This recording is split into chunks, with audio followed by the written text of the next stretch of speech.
안녕하세요. 안녕하세요. 네, 간단한 자기소개 부탁드립니다. 네, 저는 경기도 수원교육청에서 교육국장으로 근무하고 있고요. 상처를 더 받는 당신이 있다. 집필한 저자이기도 합니다. 오늘 제가 궁금한 게요. 타인이 하는 말에 쉽게 기분 좋아지고 나빠지고를 반복하면서 인간관계가 힘든 그런 사람들의 특징이 있다면 어떤 특징이 있을까요? 단순히 좋아지고 나빠지고 기분 이 차원을 떠나서 많은 분들이 직장에서 동료나 선배 때문에 굉장히 내가 직장 생활을 하기가 어렵다라고 하소연하거나 아니면 뭐 학생의 경우에는 학교에서 친구나 뭐 선생님 그 밖에 어떤 일 때문에 상처를 받아서 자기가 생활을 할 수 없다는 말씀을 하시는 분들이 상당히 많습니다. 상처를 사람이 왜 받는가? 그리고 그런 성향에 대해서 제가 굉장히 오랫동안 연구를 해왔습니다. 그런 사람들의 특징은 사안보다는 사람에 굉장히 초점을 맞춥니다. 예를 들자면 동료나 선배가 내가 어떤 브리핑을 하고 나서 조언을 해줄 수 있잖아요. 그러면 왜 나한테 그래? 이러면 나로 맞추는 거죠. 포커스를. 어떤 사안에 대해서 선택을 할 때 네. 다른 선택을 하게 되면 자신이 무시받았다고 생각하는 사람들이 좀 있는 것 같아요. 그것을 사람인 나로 보는 거죠. 이런 경우에는 또 반대의 경우도 마찬가지인데요. 네. 예를 한번 들으면 제가 교육청에서 국장으로 근무하고 있잖아요. 네. 막 장학사님들이나 과장님들이 모여서 국장님이 아까 한 거에 대해서 얘기하고 있어요. 제가 뭐 한 거에 대해서 얘기하고 있는 거잖아요. 이렇게 얘기하고 나면 뭐라고 하냐. 지금 얘기하고 있는 사람이 누구야? 사람에 주목합니다.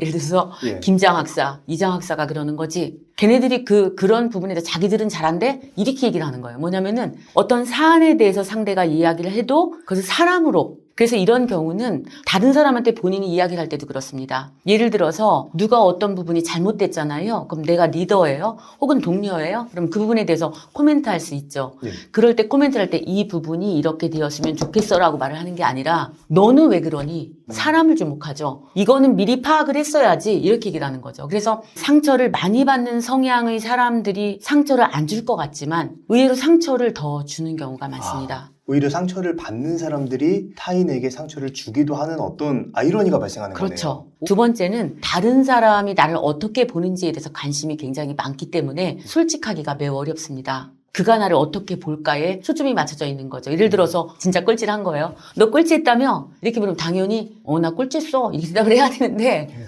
누가 그랬니? 나 꼴찌 안 했거든. 거짓말 숨기는 거죠. 누가 나를 어떻게 보는 거에 대해서 굉장히 예민하기 때문에 내가 솔직히 말을 할 수가 없는 거죠.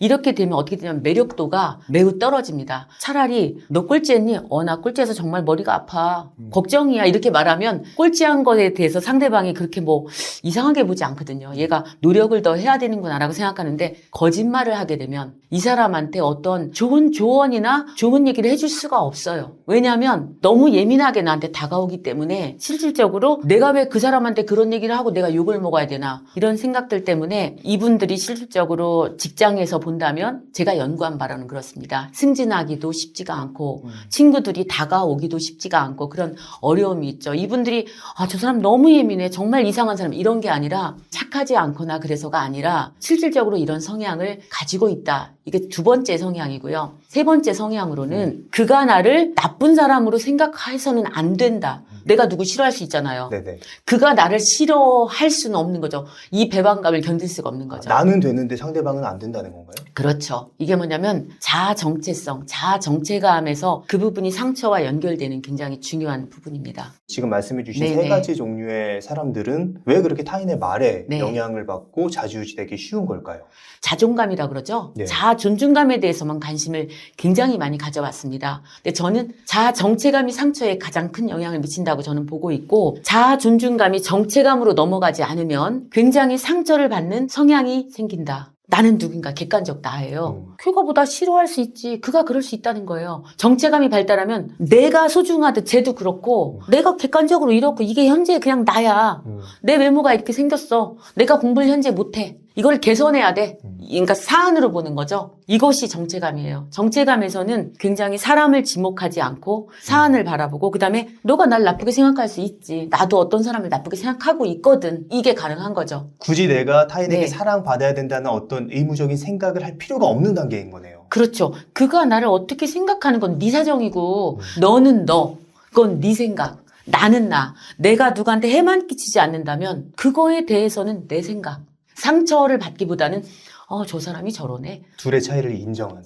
그렇죠. 인정하는 거죠. 사실 선생님 이야기를 들으면서 네. 머리로는 알아도 네. 이게 마음으로는 그렇게 쉽게 뭔가 타인이 하는 말에 영향을 받지 않기가 되게 어려울 네. 것 같아요. 많은 사람들이 내가 상처를 안 받기 위해서는 어떻게 해야 되냐. 근데 자아정체감을 하루아침에 높이는 게 쉽지가 않아요. 그럼에도 불구하고 내가 상처를 덜 받는 방법은 있다. 그게 바로 뭐냐면 그가 그럴 수 있다고 생각하는 건데 그가 나를 사랑을 해야 되는 건 아니잖아요. 예. 그가 나를 나쁜 사람으로 생각해도 상관이 없다라는 거죠. 그리고 타인이 나를 어떻게 보든지 그건 네 생각이라는 거죠. 그가 그럴 수 있다는 것을 인정하냐 아니냐. 이 모든 것들이 이 사람이 상처에서 쉽게 벗어날 수 있는 정체감을 만들어낸 트레이닝인데 내가 실제 정체감이 만들어지지 않았다 하더라도 그 생각을 계속 하게 된다면 그가 나를 그렇게 생각해서는 안 된다라는 것에서 벗어나는 거죠. 약간 누군가는 이렇게 말할 수도 있을 것 같아요. 네. 자식은 당연히 부모를 사랑해야 되고 부모는 당연히 자식을 사랑해야 되는 거 아니야?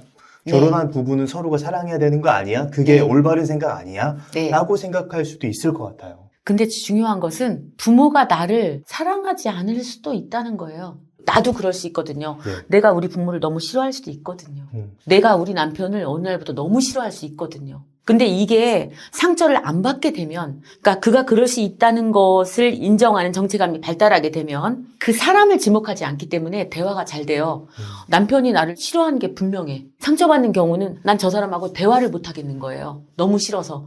개선이 되지 않아요. 상처는 더 커져요. 그리고 막 힘들어요. 근데 정체감이 발달했을 경우 혹은 내가 그 부분을 트레이닝해서 그가 날 싫어하네. 이렇게 되면 어떻게 되냐? 언제 한번 맥주 한 잔 마시면서 남편하고 얘기 좀 해야 되겠네. 내가 뭐가 좀 못마땅해? 권태기가 왔어? 뭐 이런 얘기 할 수 있거든요. 우리는 상대방에 대한 해석에서 그 상처를 벗어나기 위해서 많은 사람들이 어떤 노력을 하냐면 그런 게 아닐 것이다. 좋은 쪽으로 생각하자. 너 그때 그걸로 상처받았니? 물으면 심지어 나 아니야. 그런 적 없어라고 전혀 그렇지 않다라고 얘기를 하지만 영원히 없어지지 않습니다. 그 상처가 마음속에 있어서 10년 후에도 생각이 납니다.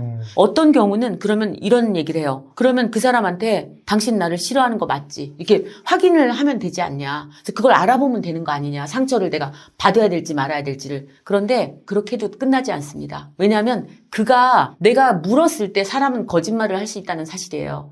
그 사람이 아니야 난 당신을 사랑해 이렇게 말했다고 그래서 해결이 되지가 않아요. 그걸 듣고 나서도 거짓말하고 있네 이런 생각이 들기 때문에 그것에도 완전한 믿음이 생기지가 않기 때문에 해결이 되지 않았기 때문에 이 사람은 상처를 계속 받는다는 거죠. 용기 있게 얘기하는 거예요. 나 꼴찌했어. 되게 피곤해, 지금 상태가. 너 근데 이 성적이 좋은 이유가 뭐니? 그걸 나한테 좀 알려주면 안 되겠니? 그러니까 너 이랬다면서 그런 거에 대해서 항상 그 부분을 정체감이 없는 경우에 그것을 드러내고 얘기하기가 굉장히 어려워요. 다른 사람이 나를 어떻게 볼지, 이게 소문이 퍼져나가면 어떻게 될지. 근데 그거에 대해서 두려워하지 말라는 거예요. 용기를 내라는 거예요. 자아 정체감이 있는 그런 태도를 본인이 흉내를 내는 거지만 실제 본인이 그거 하기가 너무 어려워요. 너가 이런 성향이 있다면서라고 누가 말했을 때 그걸 드러내기. 그리고 이 사람이 막 그런 표정을 지었을 때도 솔직하게 말하는 거예요. 오늘 굉장히 좀 기분이 안 좋으신가 봐요? 막 이런 거 있잖아요. 네. 그런 부분을 상처를 많이 받는 사람은 오히려 얘기를 못 해요. 내가 이런 얘기를 꺼내도 안 되지? 내가 안다는 걸 알려도 안 되지? 근데 그런 거에서 완전히 벗어나고 본인에 대해서 솔직하게 이야기하고 상대가 나를 어떤 부분을 지적했을 때 그 부분에 대해서도 쿨하게 인정하는 습관을 기르는 것이 상처를 안 받는. 네. 네. 그렇다면은 이렇게 계속 흉내를 내요. 네. 흉내를 내다 보면 자연스러워질 수 있을까요?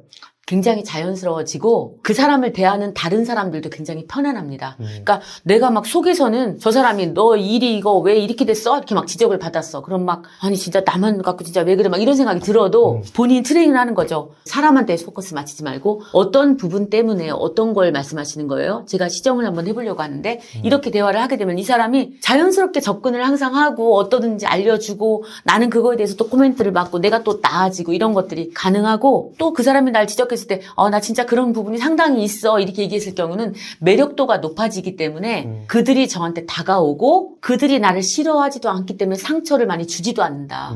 그래서 그냥 강해진다는 거죠. 그럴 때 또 이제 타인이 이렇게 계속 하는 얘기에 대해서 내가 민감하게 반응하는 그런 악순환의 고리에서 네. 내가 하지 말아야 될 어떤 부분이 있다면 어떤 게 있을까요? 자아 정체감의 핵심이 뭐냐면 쟤네들이 나를 어떻게 볼까거든요.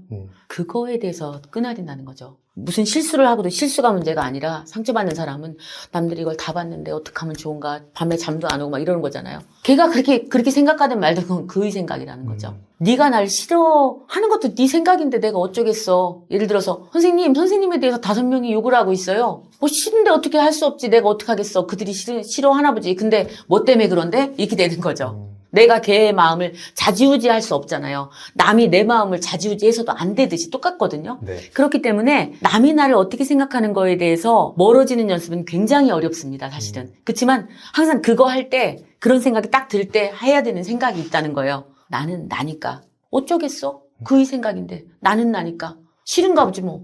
이런 거예요. 그렇게 됐을 때는 이 사람을 잘 건들지도 못해요. 상처를 주지를 못해요. 왜냐면 그래 알겠어. 근데 뭐 때문에 그런데 구체적으로 뭐야. 이렇게 되기 때문에 굉장히 강하죠. 굉장히 유연하고 단단한 사람이 될 것 단단합니다. 같다라는 생각이 들었습니다. 네. 그렇다면 마지막으로 하고 싶으신 말씀이 있다면 어떤 게 있을까요?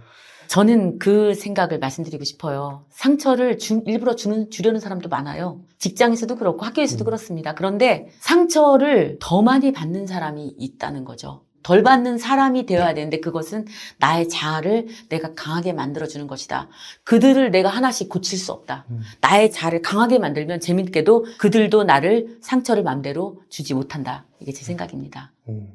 자, 오늘 김신영 선생님을 모시고 상처를 더 잘 받는 사람의 특징, 그리고 나의 멘탈, 나의 마음을 더 단단하게 만드는 방법에 대한 이야기를 들었습니다. 그럼 오늘의 심리학은 여기까지 하도록 하겠습니다. 좋은 말씀 해주셔서 감사합니다.